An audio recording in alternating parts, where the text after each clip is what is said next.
김성화 목사님이 쓰신 극락의 불납이라는 책에 보면 기독교와 불교가 어떻게 다른지 아주 명확하게 나와 있습니다. 그러니까 이분이 대한불교 정토종 포교국장과 교육국장까지 지내신 분이에요. 그런데 이제 교단 내에 정치 문제에 휘말리면서 이제 감옥에 갇히게 되셨습니다. 교도소에는 이제 교도소 전도하는 팀들이 있잖아요. 한 대학생이 조그만 파란색 신약 성경을 이제 이렇게 전해준 것을 받고 이제 성경을 읽기 시작하십니다. 근데 어느 대목에 있다가 이분이 충격을 받았어요. 마치 고압전류에 감전될 것 같은 그런 느낌이었다고 이야기를 합니다. 너무 복잡했던 생로병사의 문제가 명확하게 설명이 되어 있고, 특별히 죽음의 문제에 대해서 명쾌하게 설명이 되어 있는 거예요. 그 책에 이제 나온 부분인데, 불경에 이제 한 대목에 이런 예화가 있다고 합니다. 옛날에 인도의 구시라 성의 시디림에 한 젊은 과부에게 아들이 있었는데, 이 이제 아들이 중병에 걸려서 이제 죽는 날만 기다리고 있다라는 것입니다. 그래서 너무 슬퍼서 이제 석가에게 찾아와서 묻는 거예요. 어떻게 하면 이 아들을 살릴 수 있겠냐고 묻는 것입니다. 이렇게 처방을 해주었다고 합니다. 마을을 다니면서 죽음을 보지 않는 집을 찾거든 거기서 쌀 한 줌을 얻어서 그것으로 죽을 쑤어 먹이면 살아날 수 있을 것이다. 이렇게 이야기를 했습니다. 그러니까 이 과부가 소망을 가지고 이제 이렇게 가는 거예요. 그리고 마을을 두루 다닙니다. 이제 저녁 때쯤 해가 뉘엿뉘엿지는데 발걸음을 터덜터덜하게 해서 지친 몸을 이끌고 오는 것입니다. 그리고는 그런 집을 찾지 못했노라고 이야기를 합니다. 자, 그러자 석가가 이렇게 이야기를 했다고 합니다. 자매여, 생자 필멸이라. 사람이 나면 반드시 죽는 것이며 인연 따라 일어나고 인연 따라 없어지니 무엇을 슬퍼하랴. 어쩔 수 없는 운명이니까 받아들여라. 이렇게 이야기를 한 것이죠. 자, 그런데 똑같은 비슷한 장면인데 예수님은 전혀 다르게 반응하셨다고 하는 거예요. 성경에 보면 나인성 과부가 이제 그 하나밖에 없는 청년 아들이 죽은 것 때문에 너무 슬퍼하고 그 장례 행렬이 예수님 앞으로 지나갑니다. 마침 예수님이 그곳을 지나고 계셨는데 예수님이 그 장례 행렬을 멈췄어요. 그리고는 관에 손을 대시며 이렇게 말씀합니다. 청년아, 일어나라. 예수님의 이 말씀 앞에 죽었던 청년이 일어났어요. 그리고 그 청년을, 아들을 그 과부에게 안겨 주었다라는 사실입니다. 여러분, 바로 이 대목에서 이 스님은 예수님을 믿기로 작정하고 스님에서 목사가 된 것입니다. 여러분, 기독교와 여타 다른 모든 종교를 가르는 근본적인 차이점이 있다면 그것은 바로 부활입니다. 부활이 없다면 기독교는 더 이상 기독교가 아닙니다. 그리고 부활이 정말 사실이라면 이것은 지구상의 한 귀퉁이에 아는 사람들만 알고 기뻐하며 끝날 문제가 아니고, 정말 이것이 사실이라면 모든 인류에게 전파되고 그들에게 소망을 주어야 하는 것입니다. 그래서 오늘 부활하신 예수님은 48절에서 제자들에게 이렇게 말씀을 하세요. 너희는 이 모든 일의 증인이라. 우리에게 증인이라고 말씀하는 것입니다. 죽음의 공포와 절망 가운데 있는 사람들에게 내 소식을 알리고 부활의 기쁨을 전하라는 거예요. 오늘 이 자리에 예배하는 저와 여러분들에게도 예수님은 동일하게 말씀합니다. 너가 나를 믿느냐? 부활을 믿느냐? 그렇다면 너는 부활의 증인이 되어야 한다라고 말씀을 하는 거예요. 오늘 이 말씀을 보면서 우리가 어떻게 부활의 증인이 될 수 있는지 세 가지로 살펴보려고 합니다. 자, 첫 번째는 먼저 부활에 대한 의심을 제거해야 합니다. 자, 지금 제자들이 큰 혼란에 빠져 있어요. 이미 몇 사람은 부활하신 예수님을 만났습니다. 오늘 읽은 본문 바로 앞에는 이제 예수님이 십자가에 죽은 것으로 끝난 것 때문에 너무 시루에 차서 엠마오 지방으로 내려가는 두 제자 이야기가 나와요. 예수님이 그들을 만나 주십니다. 그리고는 이들이 기뻐서 돌아와서 엠마오가 아니라 다시 예루살렘으로 돌아와서 내가 예수님을 만났다고, 부활하신 예수님을 만났다고 사람들에게 이야기를 하는 거예요. 자, 그러나 대다수의 제자들은 아직 예수님을 만나지 못했습니다. 그러니까 그들이 이 증언을 듣고는 혼란에 빠진 거예요. 정말 이걸 사실 그대로 믿어야 하나 말아야 되나. 자, 그러고 있는 때에 갑자기 예수님이 나타나신 것입니다. 요한복음에 보면 십자가에 못 박히신 예수님 사건 이후에 제자들은 다 두려움에 떨었다고 해요. 왜냐하면 자기도 예수님과 한패여서 혹시 잡혀가진 않을까. 그래서 문을 굳게 걸어 잠궜다고 요한복음에 기록합니다. 무서워서 떨고 있었다고 이야기를 해요. 자, 지금 예수님께 문을 열어준 사람이 아무도 없습니다. 예수님이 문을 두드린 적도 없어요. 그런데 갑자기 자기 눈앞에 지금 이야기하고 있는 대상 되시는 예수님이 눈앞에 나타난 것입니다. 그들이 기겁을 했어요. 37절에 이들의 반응을 보십시오. 이렇게 얘기합니다. 그들이 놀라고 무서워하여 그 보는 것을 영으로 생각하는지라. 유령이라고 생각한 것입니다. 자, 우리는 이 부활의 기사를 복음서에서 읽을 때마다 좀 의문이 나는 것이 있습니다. 아니, 십자가를 며칠 전에 지기 전까지만 해도 예수님과 그렇게 먹고 마시고 함께 시간을 보낸 제자들이 어떻게 며칠 지났다고 부활하신 예수님을 못 알아볼 수 있는가라는 그런 의문을 가질 수가 있어요. 자, 그런데 이들이 전혀 부활을 기대도 못했거니와 예수님의 실제 모습은 달라져 있다는 것을 우리가 기억할 필요가 있습니다. 공생애 때 예수님은 사람들을 여러 죽음에서 건져주셨어요. 대표적인 인물이 누굽니까? 나사로죠. 나사로. 죽은 지 나흘이나 돼서 시체가 썩고 있는 그 시체를 예수님은 죽음에서 살려주셨습니다. 자, 그런데 우리가 기억해야 될 사실은 이런 죽음에서 사람을 살려주신 사건과 예수님의 부활 사건은 질적으로 다르다라는 것입니다. 그 죽음에서 잠깐 살아난 것은 원래의 위치로 돌려주신 거예요. 그러나 그들은 또 늙고 병들고 결국은 죽을 것입니다. 그러나 예수님이 지금 부활하신 사건은 그런 죽음에서 일어난 사건과 전혀 다르다라는 거예요. 예수님은 더 이상 죽지도 않고 병들지도 않는 부활의 몸, 영광의 몸을 입으신 것입니다. 이것을 미리 변화산에서 예수님은 보여주셨어요. 그래서 제자들이 보고 있을 때 예수님은 형체가 변했고 얼굴에서 해같이 강한 빛이 나오는 것을 제자들이 보았습니다. 바로 그렇게 된 것입니다. 이 자연 세계의 질서를 초월하는 몸이 되셨기 때문에 예수님의 형태는 달라진 거예요. 그래서 자연 때문에, 환경 때문에 몸의 어떤 부분이 이제 눌리거나 왜곡되거나 틀어진 모든 부분들이 제자리를 찾아 들어간 것입니다. 그래서 주변에 보시면 치아 교정을 하신 분이 있습니다. 그분의 사진을 이렇게 놓고 보면 전과 후가 달라진 것을 볼 수 있어요. 얼굴이 변합니다.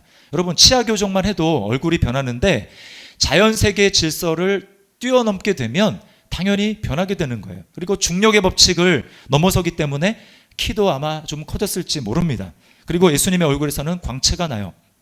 그리고 닫힌 문을 통과해서 나타나시니까 제자들이 보기에 이것은 유령이라고 생각한 것입니다. 예수님의 부활의 몸을 보면서 여러분, 우리가 소망을 갖게 되는 이유가 뭘까요? 그것은 예수님 자체로만 부활로 끝나는 것이 아니라 성경에 보면 부활의 첫 열매가 되셨다고 이야기합니다. 그 얘기는 예수님의 부활이 바로 우리의 부활이 될 것이라고 이야기를 하는 거예요. 빌립보서 3장 21절 말씀을 같이 한번 읽겠습니다. 시작. 그는 만물을 자기에게 복종하게 하실 수 있는 자의 역사로 우리의 낮은 몸을 자기 영광의 몸의 형체와 같이 변하게 하시리라. 아멘. 네, 우리가 고통 가운데 있는 것이 무엇입니까? 죽음이 가까이 올수록 점점 죽음의 기운을 느끼는 거예요. 그래서 거울을 볼 때 우리에게는 주름이 점점 늘어나고요, 흰머리가 점점 늘어납니다. 그리고 기억력이 예전 같지 않는 자신의 모습을 보면 참 슬퍼져요. 기력이 예전만 하지 못하고, 또 어떤 분 어느 날 갑자기 잘 보이던 글이 잘 안 보입니다. 그러면 돋보기를 써야 돼요. 내가 이렇게 늙었구나 라고 하는 것 때문에 참 괴롭습니다. 또 몸이 여기저기 아프기 시작해요. 피곤합니다. 그래서 우리가 왜 이렇게 열심히 일을 합니까? 조금이라도 늙은 노후가 됐을 때 노후를 좀 편해 보게 하려고 준비를 하는 것이죠. 자, 그런데 죽음과 질병으로부터 완전히 자유로운 이런 부활의 영광의 몸을 우리가 예수님뿐만 아니라 우리가 가질 수 있다는 것을 생각할 때, 여러분, 정말 우리가 이것을 믿는다면 무슨 걱정과 두려움이 있겠습니까? 아무 걱정이 없는 거예요. 사실 따지고 보면 우리가 돈을 열심히 이렇게 벌고 이 세상에서 염려하고 걱정하는 그 모든 것들은 이 죽음이라는 것 때문에, 약해진다라는 것 때문에, 병약해진다라는 것 때문에 우리가 걱정하고 염려하는 것입니다. 여러분, 그리고 그냥 단순히 영만 살아가는 것이 아니라 몸이 결합된 이 몸으로, 완전한 몸으로 할 수 있는 일들이 얼마나 많이 있겠습니까? 그리고 천국은 이제 하나님 앞에 가면 맨날 예배만 해서 지겨운 것이라고 생각하는 분들이 많이 있는데 그것은 오해입니다. 천국에 몸으로 할 수 있는 것들이 너무 많이 있어요. 좀 뒤에 보면 예수님이 음식을 드시는데 천국은 먹을 수 있는 곳이고요. 그리고 음악을 연주도 할 수 있는 곳이고, 그리고 우리 아들이 그렇게 좋아하는 축구도 할 수 있는 곳입니다. 그러니까 여러분, 이 땅을 즐길 수 있는 분들은 천국은 훨씬 더 많이 즐길 수가 있는 곳입니다. 지금 제자들은 예수님을 유령이라고 생각하고 두려워하자 예수님은 그들의 오해와 의심을 풀어주십니다. 39절을 보세요. 내 손과 발을 보고 나인 줄 알라. 또 나를 만져보라. 영은 살과 뼈가 없으되 너희 보는 바와 같이 나는 있느니라. 그리고는 손과 발을 보여주시면서 만져보라고, 의심이 나면 만져보라고 하십니다. 자, 그래도 제자들 중에서는 믿지 않는 사람이 있었어요. 예수님이 한 단계 더 나아가서 야, 혹시 먹을 거 없니? 라고 물어봅니다. 제자들이 구운 생선을 한 토막을 드렸어요. 여러분, 예수님이 배가 고파서 먹을 것을 찾으셨을까요? 부활의 몸은 배고픈 몸이 아닙니다. 배가 고프면 그거는 부활한 거랑 전혀 상관없는 몸인 거예요. 예수님은 배가 고프지 않은데도 불구하고 제자들에게, 오직 제자들을 위해서 보여주시기 위해서 먹으시는 것입니다. 지금 예수님 한 분만 구운 생선을 드시는 거예요. 나머지 제자들은 삥 둘러앉아서 먹는 예수님의 모습을 보고 있어요. 이게 바로 최초의 먹방입니다. 예수님이 보여주신 최초의 먹방. 이게 온전히 제자들을 사랑해서 그들의 의심을 어떻게 하면 조금이라도 풀어줄 수 있을까라고 노력하시는 예수님의 모습을 우리에게 보여주시는 것이죠. 자, 저는 여기서 우리 예수님이 얼마나 우리를 향한 사랑과 인내가 많으신 분이신지를 발견하게 됩니다. 의심하는 제자들의 모습을 오래 참으세요. 사실 같은 것을 반복해서 얘기하는 것은 매우 피곤한 일입니다. 저는 예수님의 이 부활 사건을 볼 때마다 이해가 안 돼요. 그냥 한꺼번에 나타나지 왜 한 사람, 두 사람 이렇게 만나실까? 이해가 되지 않습니다. 간혹 이제 교통사고 이렇게 나서 병원에 입원한 성도들 이제 병문안을 하면 그분들이 하는 게 뭐냐면 목사님 다친 것도 괴로운데 병문안 받는 것도 괴롭습니다. 그래서 왜 그러세요? 그랬더니 오는 사람들마다 똑같은 거 물어본다라는 거예요. 어떻게 다치셨어요? 그러면 계속 똑같은 거 이야기를 하는 게 너무 힘들다라는 겁니다. 그래서 어떤 분은 이렇게 A4로 써가지고 사건 경위가 어떻게 되고 어떻게 사건이 났는지를 물어보면 이렇게 딱 보여주고 싶은, 실제로 그랬다는 게 아니고 그런 분이 있었어요. 저 같으면 그렇게 안 했을 것 같아요. 저 같으면 첫 번째 딱 한 사람만 만납니다. 막달라 마리아에게 처음 나타나셨잖아요. 그러면 막달라 마리아에게 이렇게 얘기할 거예요. 야, 내가 부활 세미나를 열 거야. 그러니까 너 제자들한테 빠짐없이 언제, 몇 시에, 어디에서 부활 세미나니까 빠짐없이 다 참석하라고 해라. 그때 참석 못하면 없다, 국물도 없다, 이렇게 이야기를 했을 거예요. 그리고 나서 다 모아서는 한 번에 뭐 질문도 받고 만지고 싶은 사람 나와서 만져보라고도 하고 이렇게 했을 것 같아요. 그러나 예수님 그렇게 하지 않으셨습니다. 한 사람, 두 사람, 막달라 마리아에게 나타나시고 여자들에게 나타나시고 또 베드로에게 나타나시고 10명의 제자들에게 나타나시고, 그때 또 도마가 없었어요. 한참. 또 도마가 또 안 믿어진다고 하니까 예수님은 도마가 있을 때 또 11명의 제자들에게 나타나 주셨습니다. 그리고는 고린도전서 15장에 보니까 500여 형제에게 동시에 나타나 주시고 마지막에는 바울, 사도 바울에게까지 예수님은 나타나 주셨어요. 왜 그렇게 하십니까? 잘 못 믿으니까, 우리의 믿음 없고 의심하는 것을 주님이 너무 잘 아시고, 그래서 우리에게 어떻게든 믿게 하시려고 하신다라는 것입니다. 그러므로 여러분, 중요한 것은 무엇이냐면 우리는 주님 앞에 없는 것을 있는 척할 필요가 없다라는 것입니다. 여러분, 의심이 되십니까? 그러면 주님 앞에 그대로 나 의심이 됩니다, 나 잘 안 믿어집니다 라고 고백을 하시기 바랍니다. 우리의 믿음은 100% 완벽한 게 아니에요. 믿지만 한편으로는 회의가 같이 섞여 있습니다. 어떤 분은 뭘 그런 걸 따지냐고, 그냥 따지지 말고 그냥 믿으라고 이렇게 말씀하는 분들이 있어요. 그렇게 믿어질 수 있는 분들은 참 감사한 분이지만 그러나 그렇게 해서 믿어지지 않는 분들이 있습니다. 어떤 분은 그런 이야기 들으면 그거는 맹신이고 광신이라고 생각되는 분들이 있어요. 이성적으로 판단하시는 분이죠. 여러분, 예수님을 믿을 때 때로는 따지는 태도가 필요합니다. 이해가 안 되면 안 된다고 말할 수 있어야 하고, 그렇게 하나님 앞에 솔직하게 반응하는 사람은 소망이 있어요. 그러나 문제는 무엇입니까? 이해가 안 되는데, 잘 믿어지지 않는데도 마치 다 믿어지는 것처럼 그렇게 반응하는 거, 그것이 옳지 못한 태도라는 것입니다. 자, 근데 의심하더라도 중요한 게 뭐냐? 하나님 앞에서 의심하는 게 필요합니다. 하나님 앞에서 어떻게든 답을 찾아보려고 노력하는 모습이 중요하다라는 거예요. 어떤 분은 애초부터 믿으려는 마음 없이 의심을 위한 의심을 하는 분들도 있습니다. 여러분, 그러면 거기에는 답이 없는 거예요. 그러나 믿어보려는 진지한 열망을 가지고 하나님 앞에서 답을 찾고자 할 때 주님께서는 반드시 답을 찾게 하시고 믿음을 주시는 좋으신 하나님이십니다. 그러므로 여러분, 우리는 의심을 제거해야 돼요. 두 번째는 성경을 통해서 그리스도를 만나야 한다는 것입니다. 자, 오늘 44절 말씀에 이렇게 말씀하시죠. 또 이르시되 내가 너희와 함께 있을 때에 너희에게 말한 바 곧 모세의 율법과 선지자의 글과 시편에 나를 가리켜 기록된 모든 것이 이루어져야 하리라 한 말이 이것이라 하시고. 자, 여기 자세히 보면 내가 너희와 함께 있을 때에 너희에게 말한 바 이렇게 얘기합니다. 뭐예요? 십자가를 지기 전에도 이미 예수님은 똑같이 성경을 가지고 제자들에게 말씀을 해주셨다라는 거예요. 자, 성경을 들었어요. 그 다음에 살아난 예수님의 모습을 보여주셨습니다. 자, 그러면 다 된 것 같아요. 그런데 예수님은 거기서 그치지 아니하시고 다시 한번 예전에 들었던 말씀을 확인해 주십니다. 뭘 얘기하는 겁니까? 우리가 어떤 체험을 했다 할지라도 그 체험으로 끝나면 되지 않고 다시금 말씀으로 정립을 확실하게 해야 된다는 것입니다. 그래야 우리의 믿음이 흔들리지 않는 믿음이 된다는 거예요. 여러분, 우리는 말씀을 가까이 하고 자꾸 들어야 합니다.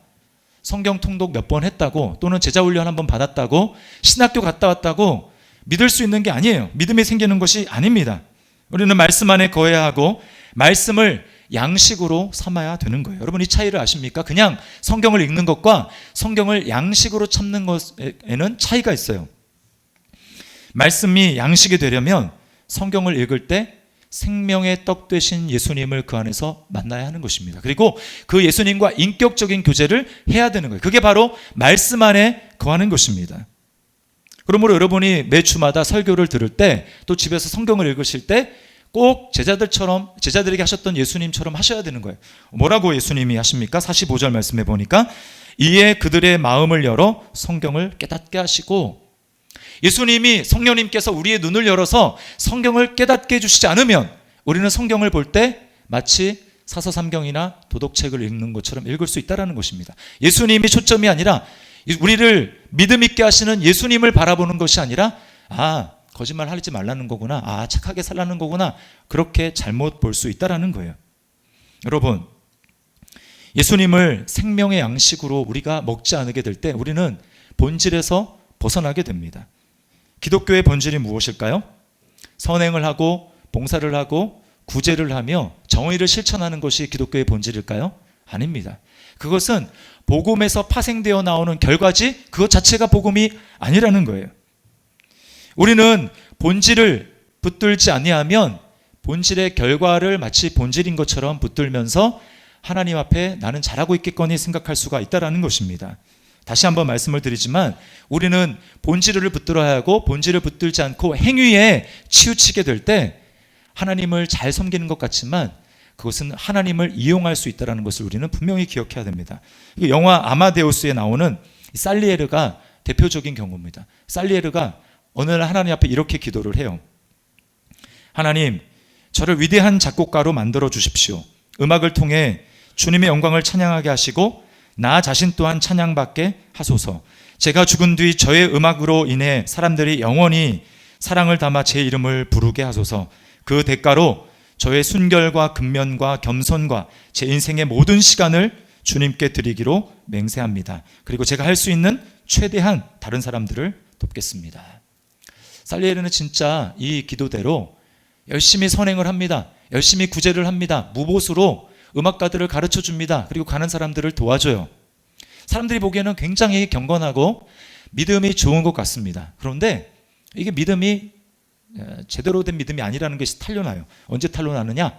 모차르트가 등장하면서 탄로가 나는 것입니다. 모차르트는 자기가 보기에 진짜 방탕한 삶을 사는 거거든요. 여자들을 가까이 하고 술을 즐기고 그렇게 사는데 음악적인 재능은 하나님과 기도하면서 정말 이렇게 해달라고 한 자기보다 따라갈 수 없을 정도로 탁월한 이 모차르트를 보면서 절망합니다. 그리고는 하나님께 분노합니다. 결국은 하나님께 등을 지고 나는 하나님을 더 이상 섬기지 않겠다고 하나님을 버리게 되는 거예요. 여러분, 이 살리에르가 보여주는 모습은 뭡니까?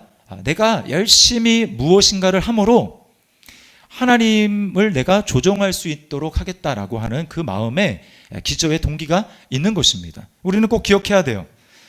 하나님의 법을 대놓고 깨뜨리면서 내가 원하는 대로 살겠다라고 하는 사람도 하나님을 거부하고 자기가 주인이 되는 삶을 사는 것이지만, 그렇지 않고 굉장히 선한 삶을 사는 사람들도 하나님을 거부하며 자기가 주인 노릇할 수 있다는 사실을 기억해야 되는 것입니다. 그러므로 우리가 하나님의 은혜를 정말 경험하기를 원한다면 여러분, 하나님의 은혜가 필요하다는 사실을 내가 깨달아야 되는 것입니다.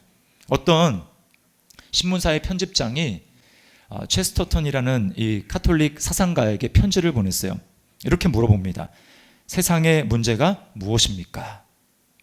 그랬더니 아마 역사상 가장 짧은 우편일지도 모르겠어요. 이 체스터턴이 답변을 이렇게 썼습니다. 편집장님께 바로 제가 문제입니다. G.K. 체스터턴. 이러고 이제 답변을 보냈어요. 이 사람이야말로 자기가 문제이고 자기야말로 하나님의 은혜가 필요하고 핵심이 필요한 사람이라는 것을 아는 것이죠. 여러분, 내가 인생의 주인이 되어서 이런저런 모습으로 내가 주인 노릇하고 그래서 하나님의 생명으로부터 끊어져서 실제로 은혜를 받지 못하고 죽어가는 나 자신을 위해서 하나님께서 우리를 다시금 하나님의 생명에 접붙임 바 되기 위해서 보내주신 분이 바로 예수 그리스도라는 것입니다. 그리스도께서는 저와 여러분을 위해서 대신 죽으셨고 대신 살아나셨어요. 죽음에서 부활하셨습니다. 우리를 하나님과 연결시켜 주셨어요. 이것이 바로 성경이 얘기하는 복음이고 기쁜 소식이라고 말하는 것입니다. 왜 기쁜 소식입니까? 내가 거기에 보탠 것이 하나도 없기 때문에, 오직 100% 다 예수님이 하셨기 때문에 그걸 기쁜 소식이라고 말하는 거예요. 우리가 할 일은 딱 한 가지밖에 없습니다. 손을 내밀어서 그 기쁜 소식을 받아들이는 거예요. 제가 이제까지는 내가 주인 되는 삶을 살았습니다. 은혜로부터 먼 삶을 살았습니다. 이제부터는 내가 예수님을 나의 인생의 구세주로 영접하고 주인으로 모시고 내가 그 안에서 살겠습니다 라고 고백하고 내 삶을 돌이켜서 하나님께로 가는 것입니다. 이게 회개예요. 우리에게 필요한 것은 방향을 전환하고 하나님께로 나가는 것입니다. 그리고 이것이야말로 성경에서 말하는 진정한 믿음이고, 우리가 구원받을 수 있는 방법은 바로 이 믿음을 통해서만 구원받을 수 있다는 것입니다. 그러므로 여러분, 구원의 확신이라는 것은 100%일 수밖에 없는 거예요. 99% 확신이라는 것은 없습니다. 믿었습니까? 당신은 구원 받습니까? 천국 들어갑니까? 라고 물을 때 저는 한 90% 확신합니다. 저는 99%지만 아직 한 1% 정도 모자른 것 같습니다 라고 고백한다면 여러분, 왜 그럴까요? 그 1%는 또는 10%는 여전히 내 행위를 의지하고 있는 거예요. 내가 구원을 위해서 뭔가 해야 될 것이 있는 것처럼 생각하기 때문에, 나의 행위를 의지하기 때문에 확신하지 못하는 것입니다. 그러나 구원받는 믿음은 그런 것이 아닙니다. 오직 예수님이 나를 위해서 100% 십자가를 지시고 부활하시고 나를 위해 필요한 모든 것들을 주님이 다 하셨음을 내가 믿습니다라고 하고 나의 신뢰의 근거를 예수님께만 두는 그 믿음, 그 믿음으로만 우리는 구원을 받는 거예요. 혹시 이 가운데 교회를 오래 다녔지만 아직 저는 잘 모르겠습니다. 아직 저는 좀 의심이 있습니다. 오늘 주님이 나를 부르시면 천국에 갈 수 있을지 말지 아직 확신이 잘 서지 않습니다 라고 하는 분이 있다면, 여러분, 여러분의 신뢰의 근거를 오직 예수님께로 옮기시기를 바랍니다. 주님께서 주시는 참된 확신을 누리셔야 하는 거예요. 그리고 제자들에게 하셨던 것처럼 주님 앞에 기도하셔야 됩니다. 주님, 제 마음을 열어주셔서 핵심이신, 구원의 핵심이신, 복음의 핵심이신 예수님을 제가 만나고 예수님을 깨달을 수 있도록 인도하여 주십시오. 그렇게 하나님 앞에 기도하셔야 된다는 거예요. 그럴 때, 그 확신 가운데 거할 때 여러분, 우리는 부활의 증인이 될 수 있는 것입니다. 마지막으로 부활의 증인이 되기 위해서 우리는 능력을 받아야 합니다. 자, 부활하신 예수님을 믿어서 부활에 대한 의심을 제거했어요. 또 성경을 통해서 깨달았습니다. 예수님을 만났어요. 자, 그것으로 다 될 것 같으면 예수님은 오늘 제자들을 보내셨을 거예요. 자, 너희 나가서 이제 내가 부활했다는 것을 모든 사람에게 알려라, 이렇게 말씀하셨을 것입니다. 그러나 주님은 아직 아니라고 얘기하세요. 기다리라고 말씀합니다. 자, 49절 말씀 같이 한번 읽어보겠습니다. 시작.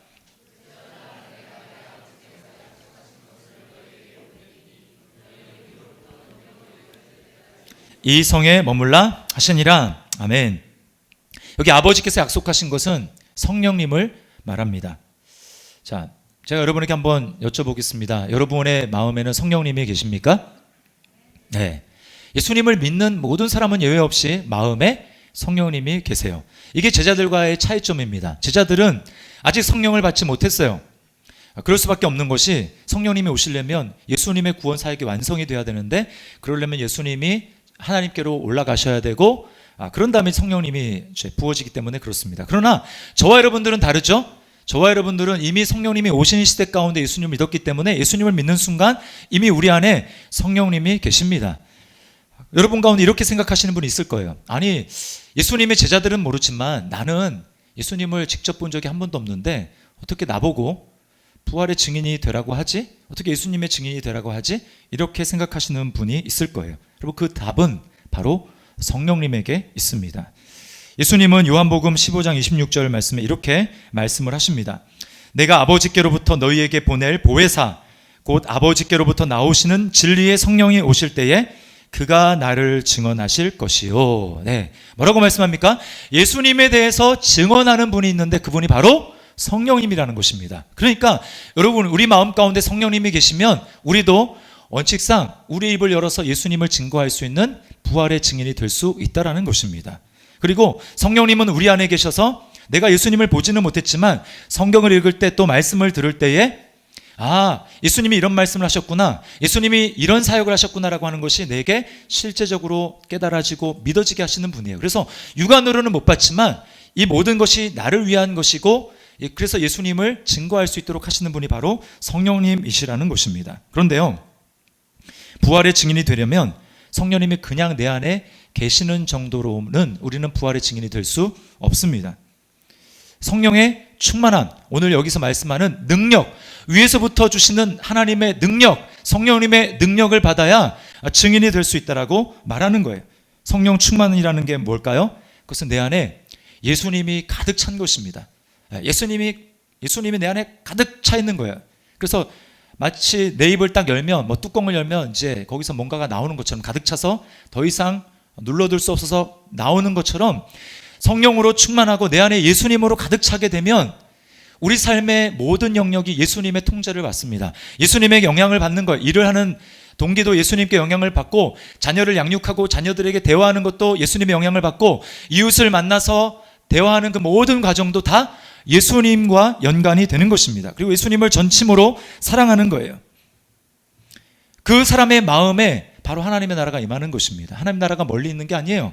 우리 마음 가운데 성령으로 충만하게 될 때 내 안에 하나님의 사랑이 있고, 하나님의 기쁨이 있고, 하나님의 평강이 넘치게 되는 것, 이것이 바로 하나님의 나라죠. 그럴 때 우리는 부활의 증인이 될 수 있는 것입니다. 예수님을 믿지만 성령님이 내 안에 충만하게 거하시지 않고 성령님이 있는지 없는지 잘 모르겠고, 이런 상황에서는 우리는 여전히 내 생각과 감정의 통제를 받기 때문에 예수님의 증인이 될 수가 없는 것입니다. 자, 그러면 어떻게 성령의 능력을 받을 수 있을까요? 그것은 단 한 가지, 바로 기도입니다. 기도. 누가복음의 속편은 바로 사도행전이에요. 그래서 누가복음과 사도행전은 같이 짝으로 읽어야 합니다. 오늘 이제 누가복음이 끝나고 사도행전이 시작되면서 사도행전에서 예수님이 뭐라고 말씀하냐면 이렇게 말씀합니다. 오직 성령이 너희에게 임하시면 너희가 권능을 받고 땅끝까지 이르러 내 증인이 될 것이다 말씀하셨어요. 이 약속의 말씀을 붙들고 제자들이 어떻게 합니까? 기도하는 거예요. 열심히 하나님 앞에 기도했습니다. 그러자 정말 약속하신 대로, 하나님이 약속하신 대로 성령님이 그들에게 부어졌고, 그들은 성령이 충만해서 담대한 증인이 됐어요. 이제 문을 걸어 잠그고 그 안에 무서워서 떨고 있는 모습이 아니라 나가서 담대한 모습으로 예수님이 살아계심을 증거하는 증인이 되었다라는 사실입니다. 그러므로 여러분, 저와 여러분이 하나님 앞에 구해야 될 것 뭐냐면 바로 성령의 능력이에요. 하나님이 이것만큼 우리에게 주시기를 원하시고 기뻐하시는 것이 없습니다. 설교도 마찬가지죠. 저는 갈수록 말의 내용보다 말을 어떻게 하느냐가 더 중요하다는 것을 느끼게 됩니다. 똑같은 말인데 확신과 담대함으로 이야기하면 받아들이는 사람의 마음에도 확신과 담대함이 생기는 것을 보게 되는 거예요. 그래서 제가 중요하게 생각하는 것은 기도입니다. 얼마 전부터 우리 교회가 주일날 이제 주일 중보기도 사역을 시작했는데 그분들이 하는 거 다른 거 없어요. 말씀이 선포될 때 또 예배를 드릴 때 하나님 예배를 참여하는 자들에게 성령님께서 역사해 주셔서 그 마음을 열어주시고 그 안에 하나님의 역사가 나타날 수 있도록 하나님이 믿어지는 은혜가 있도록 도와주십시오라고 하나님 앞에 기도할 때 연약한 자가 말씀을 전한다 할지라도 그 말씀이 같은 말이라도 능력 있게 확신 있게 여러분에게 증거되고 여러분 안에 믿음의 역사가 생기게 되는 것입니다. 마찬가지예요. 여러분도 하나님의 복음을 증거하고자 할 때 여러분에게 꼭 필요한 것은 바로 이 담대함과 능력과 확신이라는 것입니다. 그래서 기도하라는 거예요. 기도할 때 우리는 세상이 줄 수 없는 담대함과 확신 가운데 누가 뭐라고 해도 이것은 진리이며 내가 이 말씀을 증거할 때 하나님이 열어주시면 저 죽어가는 영혼이 살아날 수 있다, 하나님께로 돌아올 수 있다, 구원받을 수 있다, 천국의 문이 열린다라고 하는 확신 가운데 증거할 수가 있게 되는 것입니다. 여러분, 예수님이 부활하셨다는 기쁜 소식을 전한 것보다 우리에게 중요한 사명이 없습니다. 성령으로 충만하게 해달라고 기도하는 것보다 더 중요한 기도 제목이 없어요. 여러분, 아까 그 VIP 카드 이제 좀 이따 헌금 이제 작정하는 시간에 작정할 텐데 여러분이 3명 이상 거기다 이름을 써놓고 매일매일 기도해 보십시오. 그러면 나는 그 영혼들을 위해서 기도하지만 놀라운 변화는 뭐냐면 여러분 마음 가운데 하나님의 은혜가 부어지기 시작합니다. 하나님의 사랑이 부어지기 시작하고 내가 그에게 예수님을 전하지 않으면 안 될 것 같은 그런 하나님의 마음이 여러분에게 감동하시는 거예요. 성령으로 충만하게 되는 것입니다. 나는 그 영혼들을 위해서 기도하지만 하나님께서 나의 마음 가운데 성령으로 충만하게 해주시는 역사가 일어난다라는 것입니다. 그리고 나도 생각지도 못한 기회를 하나님이 주셔서 내가 그 영혼에게 다가가서 전할 수 있는 기회를 하나님이 우리에게 주신다라는 것입니다. 인간은 소망을 먹고 사는 존재입니다. 소망 없이 살아갈 수 있는 사람이 아무도 없어요. 제가 어떤 글에서 읽었는데요. 어떤 두 사람이 감옥에 갇혔습니다. 한 사람이 이제 둘 다 감옥에 갇히기 전에 소식을 듣는데 한 사람은 가족 이제 아내도 그렇고 자녀들이 사고로 인해서 죽었다라는 소식을 들었습니다. 또 한 사람은 들어갈 때 내가 여전히 범죄했지만 아내와 자식들은 아빠를 믿고 기다린다고 하는 그 소식을 전해드렸어요. 똑같은 사람인데 이제 그 죄를 범하고 감옥에 들어가는데 들은 소식이 달랐습니다. 가족이 다 죽어서 이제 자신을 기다리는 사람이 없다라는 것을 아는 이 재소자는 점점 병약해집니다. 소망을 잃어가요. 살이 막 빠집니다. 그리고 마침 2년이 조금 지난 어느 날 죽어요. 감옥에서 죽습니다. 반면에 내가 여전히 범죄했지만 나를 사랑으로 나를 믿어서 가족들이 나를 기다리고 있다는 것을 아는 이 재소자는 열심히 그 안에서 모범수로 모든 일들을 잘 감당합니다. 복역을 잘합니다. 그리고는 형량이 줄어서 모범수로 생각한 것보다 더 빨리 가족의 품으로 돌아갈 수 있었어요. 우리에게 보여주는 것이 무엇입니까? 소망이 있으면 그것이 삶을 바꾼다라는 것입니다. 그러나 여러분, 이 세상을 보십시오. 어디에 영원한 소망이 있습니까? 왜요? 우리가 죽는다는 것을 알기 때문에 이제 곧 있으면 내가 죽음의 문 앞에서 그 이후에 어떻게 될지를 알지 못한다. 이 죽음의 문제를 해결하지 못하고서 우리에게서 무슨 영원한 소망이 있겠습니까? 무슨 절대적인 소망이 있겠어요? 그러므로 여러분, 내가 정말 예수 그리스도의 부활을 믿는다면 그들에게 소망을 전해 주어야 합니다. 당신에게도 소망이 있습니다. 예수님이 당신을 위해서 죽으셨고 부활하셨기 때문에 당신에게도 부활의 소망이 있습니다 라고 하는 것을 그들에게 알려주어야 하는 것입니다. 그래서 절망 가운데 있는, 고통 가운데 있는 그들을 소망 가운데 나아갈 수 있도록 우리가 도와주어야 하는 것입니다. 여러분, 예수님 안에서만 소망이 있습니다. 오늘 제자들에게 너희가 이 일의 증인이라 라고 말씀하셨던 주님은 저와 여러분에게도 말씀합니다. 너희가 이 일의 증인이라. 여러분, 의심을 제거하시기 바랍니다. 예수님은 여러분의 의심하는 것을 이해하시며 그 의심이 사라지는 것을 인내하시며 도와주시는 분이 바로 예수님이세요. 또 날마다 말씀 안에 거하시기 바랍니다. 성경의 핵심이신 예수님, 그분 앞에 나아가서 주님, 제 마음을 열어주시고 눈을 열어주셔서 생명의 떡 되신 예수님 안에 날마다 거하고 그 예수님을 누릴 수 있도록, 그래서 내 안에 하나님의 나라가 임하는 그러한 은혜가 있도록 도와주십시오. 우리가 아울러 더 나가서 주님, 이왕 내가 예수님을 믿는 것, 내 안에 성령님 조금이 아니라 충만하게 임재하여 주셔서 나만 천국의 소망을 누리며 살아가는 것이 아니라 내 주변에 절망 가운데 있는 사람들에게 소망을 증거할 수 있는 그런 사람 될 수 있도록 주님, 나에게 은혜를 베풀어 주시옵소서. 그렇게 주님이 오시는 날까지 부활의 증인으로 살아갈 수 있는 저와 여러분들 될 수 있기를 주님의 이름으로 축원합니다. 우리 말씀을 기억하면서 우리 열방의 소망이 되시는 예수님을 찬양하도록 하겠습니다.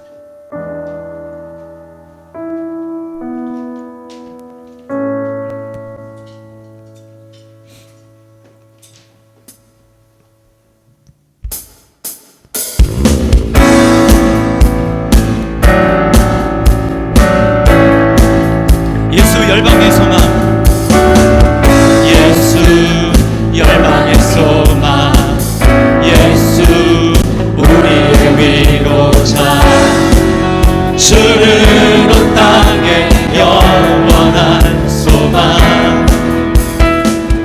예수 어둠 속의 빛, 예수 변함없는 진리, 주는 온 땅에 빛이 되시네.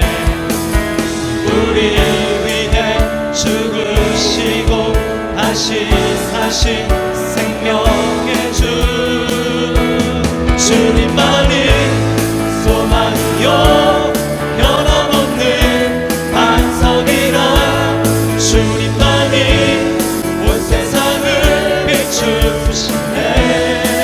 아멘. 또 죽음에서 부활하신 우리 구주 평강의 왕, 주를 믿는 모든 자의 소망이신 주를 믿네. 처음부터 다시 한번 고백하면 예수 열방의 소망, 예수 열방의 소망, 예수 우리의 위로자, 주를 온 땅에 영원한 소망. 아멘. 그렇습니다. 예수 어둠 속의 빛, 예수 변함없는 진리, 주는 온 땅에 빛이 되시네. 우리 위해 죽으시고 다시 사신 생명의 주, 주님만이 소망이요 변함없는 반석이라, 주님만이 온 세상을 비추시네. 또 죽음에서 부활하신 우리 구주 평강의 왕, 주를 믿는 모든 자의 소망 되신 주를 믿네. 주님만이 소망이요, 주님만이 소망이요 변함없는 반석이라, 주님만이 온 세상을 비추시네. 죽음에서 부활하신 주님, 또 죽음에서 부활하신 우리 구주 평강의 왕, 주를 믿는 모든 자의 소망이신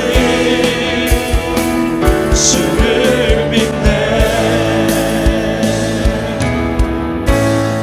우리 시간에 말씀을 기억하면서 함께 기도하기를 원합니다. 여러분, 이 세상에는 소망이 없습니다. 소망이라 할지라도 잠깐 있다가 없어질 일시적인 소망일 뿐입니다. 죽음 넘어서까지 영원토록 우리에게 흔들리지 않는 절대적인 소망을 주신 분은 오직 죽음을 이기시고 승리하신 예수님밖에 없습니다. 여러분, 그러므로 우리가 이것을 알고 확신한다면 우리는 부활의 증인이 되어야 합니다. 내가 소망을 가질 뿐만 아니라 우리 주변에서 정말 좌절하며 고통 가운데 이 세상이 전부인 줄 알고 살아가는 그들에게 예수님이 소망이 되신다고, 당신도 예수님 안에 있으면 영원한 소망을 가질 수 있다고 우리가 이야기해 줄 수 있는 부활의 증인이 되어야 하는 것입니다. 여러분 안에 어떤 의심이 있습니까? 주님은 그 의심을 풀어주기를 원하십니다.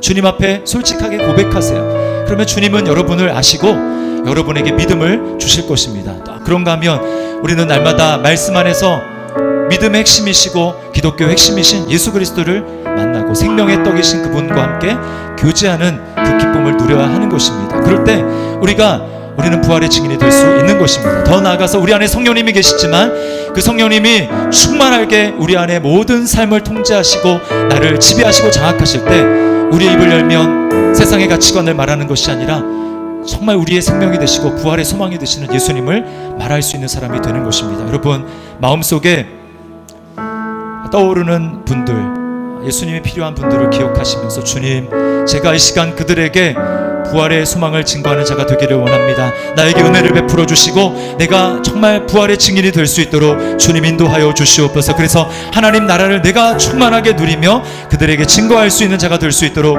주님 인도하여 주시옵소서. 우리 같이 한번 한 목소리로 합치면서